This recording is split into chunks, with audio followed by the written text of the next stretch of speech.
तत्कालीन एमाले र माओवादी केन्द्रको एकीकरणबाट बनेको नेकपा फुटको इतिहास दोहोर्याउँदै मङ्गलबारबाट दुई धारमा विभक्त भएको छ। यो विभाजनमा तत्कालीन दुईवटा पार्टी ढिक्कै अलग भएका छैनन्। मूल त तत्कालीन एमाले फुटेको छ। टोपबहादुर राईमाझी र लेखराज भट्ट लगायत केही नेता बाहेक पूर्व माओवादी धार करिब एक ढिक्का देखिन्छ। तत्कालीन एमाले भनेर चिनिने मूल नेतृत्व पङ्क्तिमा रहेका अध्यक्ष केपी शर्मा ओली, वरिष्ठ नेताहरू माधव नेपाल र झलनाथ खनाल भने विभाजित भएका छन्।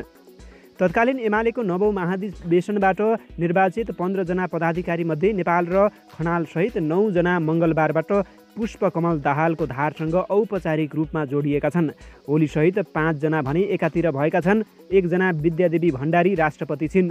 दाहाल त पार्टी एकताका क्रममा 30 महिना अघि मात्र एउटै दलका रूपमा ओली, नेपाल र खनालसँग मिसिएका हुन्।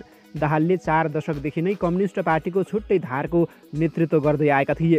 ओली, नेपाल र खनाल भने करिब 4.5 दशकदेखि एउटै पार्टीमा अन्तरसङ्घर्ष र सहकार्य गर्दै हिँडेका थिए। यो सहकार्य मङ्गलबारबाट टुटेको छ। माले हुँदै एमाले बनेर कम्युनिस्ट पार्टीलाई शान्तिपूर्ण बहुदलीय राजनीतिक प्रतिस्पर्धामा स्थापित गराउने मध्ये मूल नेतामा पर्छन् ओली, नेपाल र खनाल। अहिले उनीहरूबीच फुट आएको छ र अब अलग अलग पार्टीका रूपमा अभ्यास गर्ने बिन्दुमा पुगेका छन्। कम्युनिस्ट आन्दोलनलाई यहाँसम्म ल्याइ पुर्याउन योगदान गर्ने नेताहरूमध्ये उहाँहरू पनि हो। नेकपाको दाहाल नेपाल समूहमा रहेका नेता टङ्क कार्कीले भने विगतमा पनि केही टुटफुट भए, तर यो बेलाको फुटले कम्युनिस्ट आन्दोलनलाई निकै ठुलो क्षति पुगेको छ। तत्कालीन एमाले धारको मूल नेतृत्वमा रहेका नेताहरूबीचको फुटबाट नेकपाको ओली पक्षका नेताहरू खुसी छैनन्। राम्ररी ख्याल नगरी पार्टी एकता गर्दा अहिले तत्कालीन एमालेमा फुट आयो। नेकपाको ओली समूहका नेता हिक्मत कार्कीले भने केपी ओली र माधव नेपाललाई फुटाउँदा मात्र एमालेलाई कमजोर पार्न सकिन्छ भन्नेहरू पहिले पनि थिए। अहिले उनीहरूको इच्छा पुरा भएको जस्तो देखिएको छ। तर ओली नेतृत्वको पार्टीले एमालेको पुरानो आधार झन मजबुत बनाएर ल्याउँछ। झापा आन्दोलन कोअर्डिनेसन केन्द्र हुँदै पञ्चायतकालमा बनेको माले पार्टी नै ओली, नेपाल र खनालको मूल हाङ्गो हो। त्यही हाङ्गोमा मनमोहन अधिकारी नेतृत्वको नेकपा मार्क्सवादी मिसिएपछि एमाले बनेको थियो। 2050 सालमा मदन भण्डारीको अवसानपछि भण्डारीले अघि सारेको जबजको सिद्धान्तको बलमा एमाले झन्झन झाङ्गिँदै गयो। यही कालखण्डमा करिब 2.5 दशक निरन्तर यी 3 नेताले पालैपालो नेतृत्व गरेका थिए। त्यही नेतृत्व गर्ने क्रममा प्रकट भएका आपसी तिक्तताले अहिले उनीहरूबीच विभाजनमा मसला थप्यो। आफूले पार्टी नेतृत्व गरेका बेला ओली, नेपाल र खनाल मध्ये कसले कसरी असहयोग गरेका थिए भन्ने पोल खोलाखोल गरेका छन्। जसलाई हेर्दा उनीहरूबीच अहिलेको फुटभित्र धेरै सैद्धान्तिक कारण नरहेको नेकपा मालेका महासचिव सीपी मैनाली बताउँछन्। कुनै बेला उहाँहरू सबैले मिलेर मलाई स्पष्टीकरण दिने मौका समेत नदिइकन नेतृत्वबाट निकाल्नुभयो। उनले भने अहिले उहाँहरूबीच पनि फुट आएको छ। यो फुटमा सैद्धान्तिक भन्दा पनि उहाँहरूका कार्यशैलीगत कुरा धेरै जोडिएको छ। झन्डै 2.5 दशकदेखि निरन्तर नेतृत्वमा रहेका ओली, नेपाल र खनालबीच तत्कालीन एमालेभित्र त्रिपक्षीय टकराव थियो।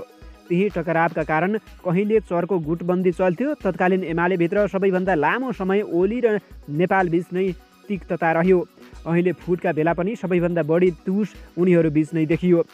उनीहरूसँग करिब 15 वर्ष नेपालले महासचिव चलाउँदाका असन्तुष्टिका श्रृङ्खला थिए। मदन भण्डारीको निधनपछि नेपाल महासचिव भए, तर भण्डारीले अघि सारेको जनताको बहुदलीय जनवादको असली नेतृत्वकर्ता आफू भएको दाबी ओलीले गर्थे। ओली समूह कमजोर थियो, तैपनि उनी नेपालका कार्यशैलीको विरोध गरिरहन्थे। 2054 सालमा महाकाली सन्धिको विषयलाई लिएर एमाले विभाजन हुँदा सीपी मैनाली र वामदेव गौतम लगायत छुट्टिएर गए। पार्टी विभाजनको अप्ठ्यारो अवस्थामा ओली र नेपाल एकीकृतमा रहे। 2064 को संविधान सभा चुनावमा एमाले हार बेहोरेपछि नेपालले राजीनामा दिए। त्यसपछि खनाललाई महासचिव बनाइयो। नेपालले छाडेपछि ओली स्वतः नेतृत्वमा आउन चाहन्थे, तर उनको चाहनामा नेपालले सहयोग गरेनन्। 2065 सालको 8औं महाधिवेशनमा खनाल र ओलीबीच अध्यक्षको प्रतिस्पर्धा भयो। ओली हारे। खनाल जितेर आएपछि पार्टीभित्र ओली र नेपाल एक ढिक्का भए। खनालको कार्यशैलीमाथि ओली र नेपालले संयुक्त रूपमा प्रश्न उठाए। 8औं महाधिवेशनपछि करिब 3 वर्षसम्म खनाल विरुद्ध ओली र नेपालले मिलेर सङ्घर्ष गरे। त्यो बेला खनाल माओवादीसँग सहकार्य गरेर जाने पक्षमा थिए। ओली नेपाल सङ्घर्षको नीतिमा जानुपर्ने पक्षमा थिए। पहिलो संविधान सभापछि पुष्पकमल दाहाल नेतृत्वको सरकार ढलेर नेपाल प्रधानमन्त्री बने। नेपाल प्रधानमन्त्री बन्नुमा ओलीको पनि भूमिका थियो। नेपाल नेतृत्वको सरकार विरुद्ध तत्कालीन माओवादीले सडक सङ्घर्ष गरेको थियो। त्यसबेला ओली नै नेपालको सरकारको बचाउमा लागेका थिए। पार्टीभित्र खनाल र गौतम पक्षले नेपाल नेतृत्वको सरकारलाई असहयोग गरिरहेका थिए। सरकार विरुद्ध हस्ताक्षर अभियानसम्म चलेको थियो। तत्कालीन माओवादी पनि सडकमा थियो। त्यसबेला ओली नेपाल नेतृत्वको सरकारको पक्षमा उभिएका थिए। 15 वर्ष महासचिव भइसकेको राष्ट्रिय सभा र प्रतिनिधि सभामा विपक्षी दलको नेता हुँदै प्रधानमन्त्री भइसकेको व्यक्ति र सरकार चलाउँदाको सङ्कटका बेला गरेको सहयोगको गुण नेपालले तिर्ने विश्वासमा ओली थिए। तर फेरि पार्टी अध्यक्षमा आफै अघि सर्न खोजेपछि नेपालसँग ओलीको मोहभङ्ग भयो।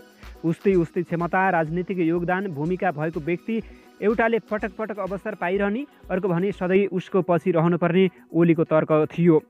दोस्रो संविधान सभा चुनावपछि नेपालले खनाललाई संसदीय दलको नेता बनाउन सहयोग गरेर उनकै समर्थनमा नवौँ महाधिवेशनबाट अध्यक्ष हुने योजना बनाए। त्यहीबाट ओली र नेपालबीच तिक्तता चुलियो। आफू नेतृत्वमा आउने बेला 15 वर्ष पार्टी नेतृत्व गरेका नेपालले बाटो छेक्न खोजेका रूपमा ओलीले बुझे। त्यसपछि ओलीको आक्रोश खनाल होइन, नेपालतिर केन्द्रित हुन थाल्यो। नवौँ महाधिवेशनमा ओली विरुद्ध नेपाल नै प्रतिस्पर्धामा उत्रिए। छुट्टै प्यानल बनाएर उनीहरूबीच प्रतिस्पर्धा भयो। ओलीले थोरै मतको अन्तरमा चुनाव जिते। नेतृत्वमा आएपछि ओलीले नेपाललाई कर्नर गर्न सुरु गरे। पार्टी एकतापछि ओलीले दाहालसँग मिलेर उनी पक्षका मान्छेलाई कर्नर गरेको भन्ने विषय नै तिक्तता बढ्नुको मूल कारण बनेको छ। कतिपय नेता नेपालले 15 वर्ष महासचिव हुँदा आफूलाई गरेको व्यवहारको हिसाब किताब ओलीले अहिले उतार्दा फुटकै अवस्था आएको ठान्छन्।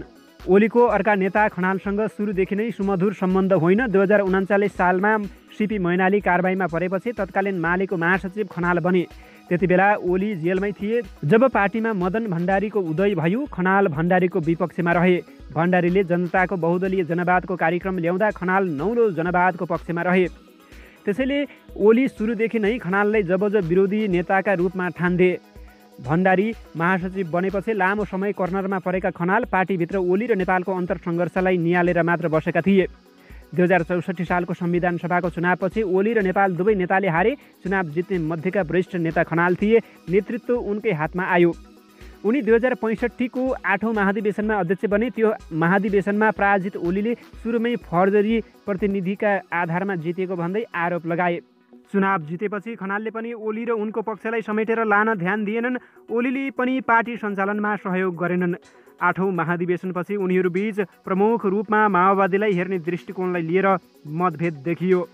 खनाल माओवादीसँग मिलेर जानुपर्ने पक्षमा रहे भने ओली काङ्ग्रेससँग सहकार्य गर्नुपर्ने पक्षमा उभिए। यही अन्तरसङ्घर्षका कारण नेपाल संसदमा आफ्नो बहुमत नपुग्दै पार्टीको दबावमा प्रधानमन्त्री पद छाड्न बाध्य भए। नेपालले प्रधानमन्त्री छाडेपछि माओवादीसँग सुटुक्क समीकरण मिलाएर खनाल प्रधानमन्त्री बने। ओली पक्षले सहयोग गरेन। यतिसम्म कि खनाल प्रधानमन्त्री बनुन्जेल बालुवा टार्नै नछिर्ने कसम ओलीले खाए।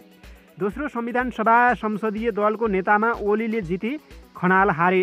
नवौँ महाधिवेशनमा खनाल उठेनन्। माओवादीसँगको एकतापछि ओलीले खनाललाई सुरुमै चिढ्याए। एक त उनी विदेशमा भएका बेला पार्टी एकताको घोषणा भयो, अर्को उनलाई पार्टी वरियताको तेस्रो तहबाट चौथो तहमा झारियो। ओलीको सबै नेताहरूसँग सम्बन्ध बिग्रिँदै जाँदा खनाल उनी विरोधी कितामै रहे।